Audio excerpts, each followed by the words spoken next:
For years, I've been writing about the European Union, Russia, China, the United States. They collaborate on some things, but they're also in a vast economic war. Okay, well, you raised several important points there. I certainly agree that they're going to try to use the vaccine, as an effort to make vaccination, let's call it, more mandatory. They've been pressing in this direction for a very long time. They need a reason, a crisis to do this, and this would be a perfect opportunity. On top of that, the president has signed an order stating that anybody in the United States with what is basically a lung disease or a lung infection could be provisionally quarantined in the event of something exactly like this. So we could be seeing, coming right up on the horizon, some quarantines in the United States. For example, one of these hospitals that George and I mentioned earlier could suddenly become a focal point. Everybody in this hospital has to be quarantined. Anybody who came to the hospital as a visitor has to be located and quarantined. And this would be basically a political move, in yet a further direction of establishing a kind of police state based on a medical operation, which I have been writing about since 1987 and warning people, look, medical crises, manufactured medical crises, are an ideal opportunity for exercising tighter and tighter political control, because a medical operation doesn't wave any political banners or partisan banners. It appears to be neutral, scientific, humane, et cetera, et cetera. But in reality, these things are cooked up in order of police and military to enforce it. I know. Here it comes. It's like something we've been talking about for years, John, and now it's become reality. You bet. Let's go to Tim in Shell Beach, California, west of the Rockies. Tim, thank you for calling, and you're on the air with us. Go ahead. Oh, thank you very much. I'm a first-time caller, and the one thing I was going to ask, it was a real trip looking at Mary's monkey, and if I remember right, it had to do with Tulane University down there, and what I'd be very interesting to know, who is going to be doing this Ebola vaccine, which pharmaceutical company, and to see, I guess you're saying people from Tulane or over there taking samples doing this or whatever. It'd be interesting to see who's giving a lot of contributions to this Tulane University, which pharmaceutical company is working on. Well, these are farmed out, I think, Tim and John, aren't they? These studies, the research, they get grant money and then they're farmed out. Does this all fall under the guise of the National Institute of Allergy and Infectious Diseases, that organization? Do you know, John? Yes, it does. But then there are also companies involved who do the manufacturing and production. So they're lining up and jockeying for position to see who's going to get a contract, or maybe it'll be more than one company. But this caller is right on the money when he talks about Tulane, because indeed Mary's monkey and all of that business was connected to Tulane. And in fact, Robert Heath, going back much further in time, connected with Tulane, was doing some horrendous MK-Ultra type mind control experiments there, brain experiments on patients. So that's something to look at. Usually there's a constellation of interest when something like this pops up with a new vaccine. You'll get university researchers, a couple of pharmaceutical companies, a federal agency, as you just mentioned, that are all kind of in on this together, and it is farmed out to several people. But ultimately, a couple of companies will reap the profits when they start to produce the vaccine. It's almost like the island of Dr. Moreau, isn't it? Yeah, it's a horror film. We're looking at a horror film here. This is what is being put before our eyes and played before us, as you and I have discussed many times before, George, and the whole operation here, which is really, we're talking about an intelligence operation. You know, how do we terrify the public into accepting, we meaning the government, the kind of control that we're going to clamp down on them, which means quarantines, isolation, restrictions on travel, forced testing, forced vaccines, forced medication, et cetera, et cetera, et cetera. And in order to do that, they got to play a horror movie. They've got to show you a horror movie. They've got to talk about horrible scenes. And, you know, you could find people in America that would actually say right now that every Ebola patient starts bleeding out of every orifice and sprays blood everywhere, which, of course, is not true at all. But that's what the image is that's fostered by the press. You know, it's just one gigantic, blood movie from start to finish, and then the citizenry will say, do anything you want to, just keep that away from us. And then the government kind of puts on a tease act. Well, we're bringing in a few people who might have Ebola to the United States. What? And they're at hospitals. We're not going to tell you where. And yes, there are a few tests going on, and everybody gets, more and more worked up. And then here comes the quarantine, here comes the vaccine, here comes the mandatory order that people have to take it. This is the stage play. This is the operation. Let's go next to David, driving in Georgia. Welcome to the show. Hi, David. Hey, George, John. Hey, this question is for either one of you. Okay. Is it true that the U.S. government holds the patent for the Ebola virus? And if so, could you guys give some history and tie that into this latest scare tactic? I do not know that, John. How about you? Yeah. The CDC does indeed hold a patent on one, as they call it, strain of the Ebola virus. And this was recently revealed. I've been hearing about it for quite a while. And, of course, this sounds strange to people, and it is strange. Why would the foremost U.S. public health agency, the CDC, actually have a patent on a strain of the virus? Well, they would claim that it's because they want to use it to do tests and research and investigation and so forth. But so what? Why do you need a patent in order to do that? That's right.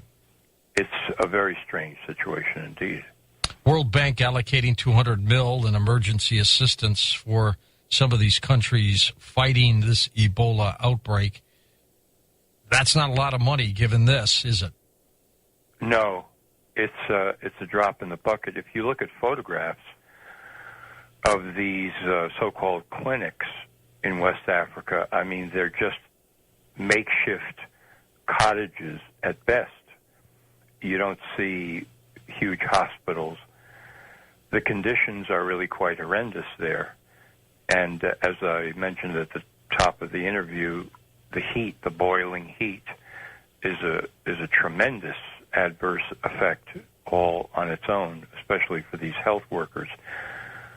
So what you're seeing is police and military are being used in these countries to do, on a very extreme scale, exactly what we're talking about here. Restricting travel, no right of assembly, stay in your house. If medical people show up, you've got to be treated. You do exactly what they say. Well, this is engendering a tremendous amount of fear. There are stories coming out of Sierra Leone, for example, of people who are fleeing any kind of medical care because they're afraid that something bad is going to happen to them, that this is some grand They're panicking. Experiment. Ralph is in the state of Washington. Go ahead, Ralph. You're up with us. Yeah, you were talking about polio and that they might try to bring it back or something. Back in the 50s when I was first born, early 56, they didn't have a vaccine for polio.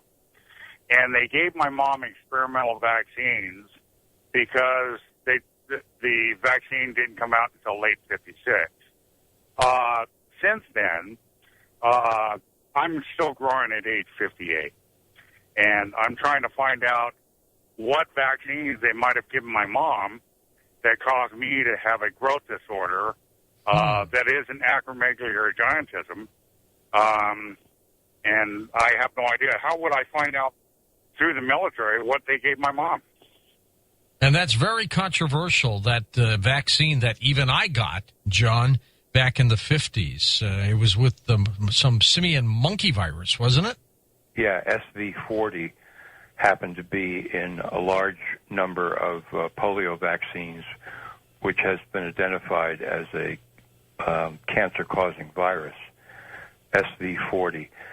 You know, I couldn't tell the caller exactly what that vaccine was, especially because it was experimental. It could have been the Sabin vaccine, which eventually went to market as a sugar cube that you would swallow.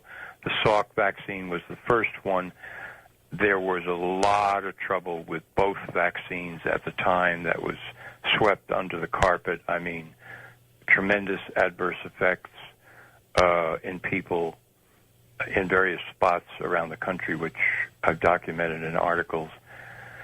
In fact, there was a public health officer in Illinois that I interviewed at the time, back in '87, Dr. Herbert Ratner, who warned the people of his community about the upcoming Salk vaccine, and they thought he was crazy, and they were very angry at him. And then when the vaccine came out and people began dropping like flies, he became a hero. So lots of trouble with those vaccines. John, I want to thank you for bringing, again, incredible information to us, as you always do. And we'll continue to watch some of the many exciting projects you work on, okay?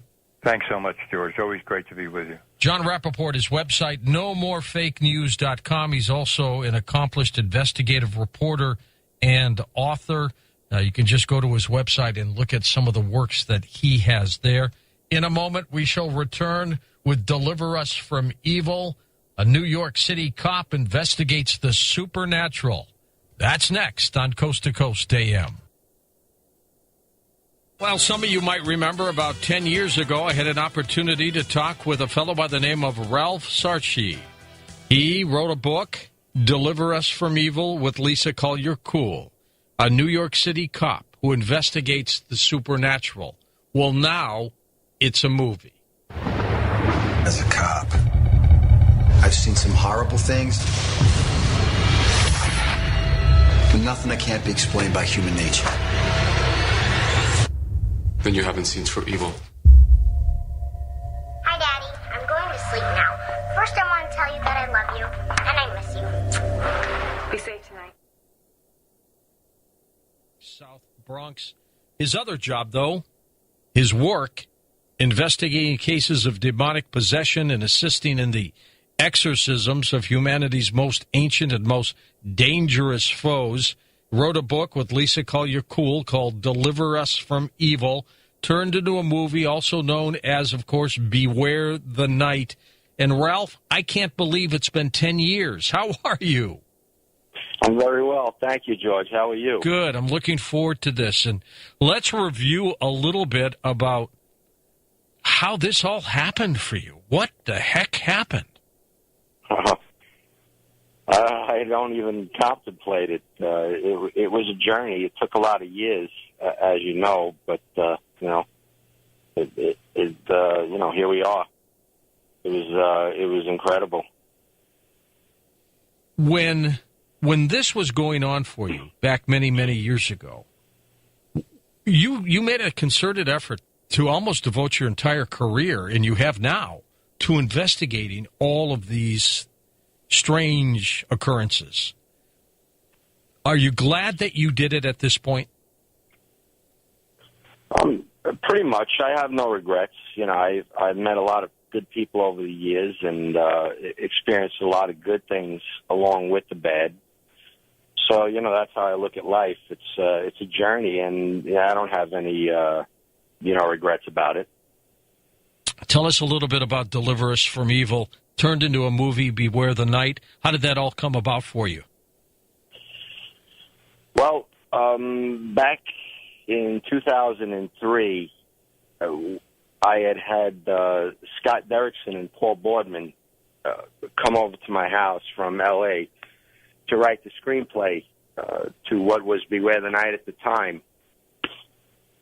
And, I developed a friendship with Scott over the years because of that. And I got a text message from him one day.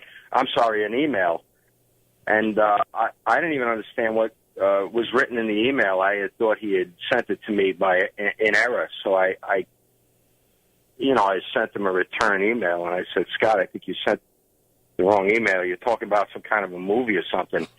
And he says, no, I got the right guy. And he told me that Sony had decided to negotiate with Disney and Jerry Bruckheimer to get Beware the Night to them so they can actually make it. And, it was sort of a shock. And then it took like a year from that point on for them to negotiate. So I had told Scott, I says, yeah, when they sign on the dotted line, give me a call. I know how Hollywood works. They're slow, and they tell you this and they tell you that. So, and it wound up happening, and it was pretty surprising from what I know about how Hollywood works. And of course, Ralph, they get a screenplay writer or two, and they look at your book, they read your book, and then they start writing and changing. Were you happy with the outcome? Did they illustrate in the film what you did in the book? Well, I think the film was very much fictionalized. The book is a compilation of different cases that I've handled through the years. And, from the discussions I've had with Scott, that doesn't make for a good motion picture. That you need to have some kind of a cohesive story. You have to have this arc that they talk about, for, getting a character from one place to another. And he couldn't do that with, a book that's pretty much all over the place. What he did was he took elements of the book and elements of my life, and he just developed the story. Now, you're right, there were a whole lot of other screenwriters on this over the years. And from what I understand, when they decided to make it, Scott Derrickson took it back, and, him and Paul Boardman, they did a rewrite on it a few times and made it, to what it came out to be.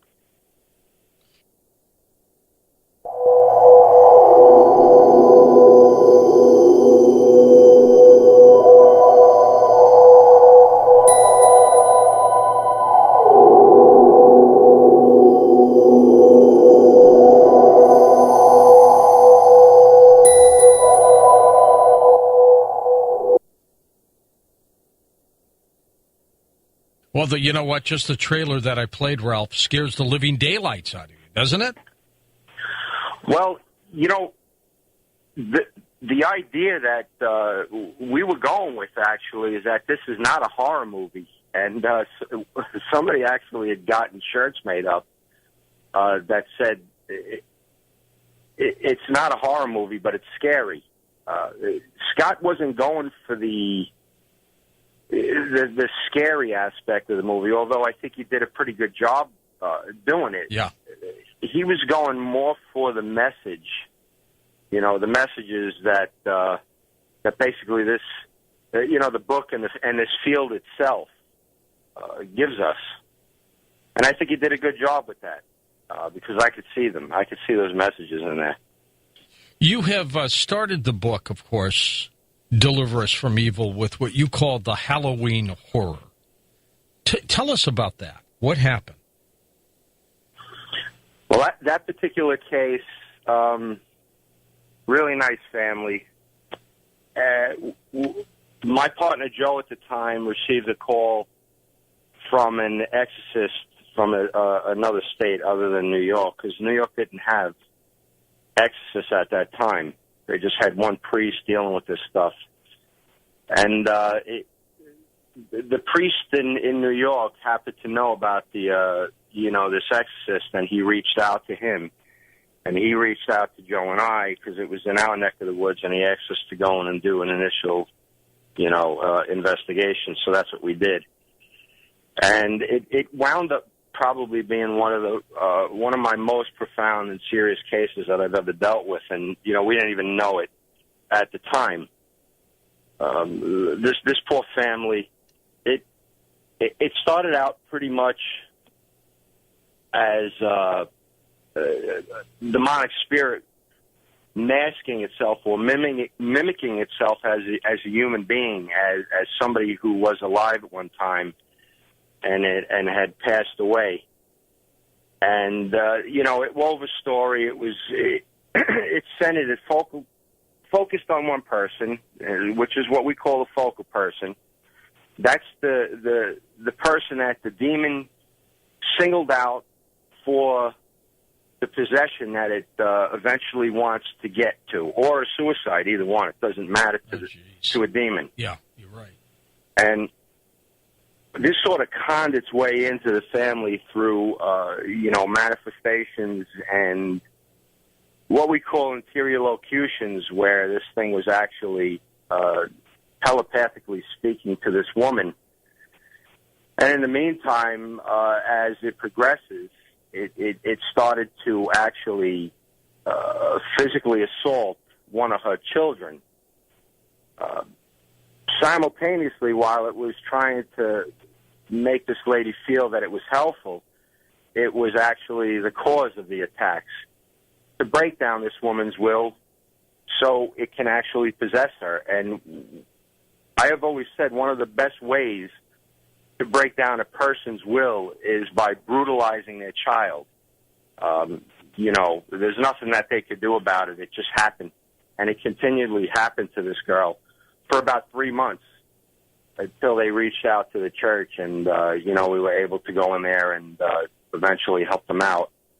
And it was successful, by the way. They're not all successful, but this one was.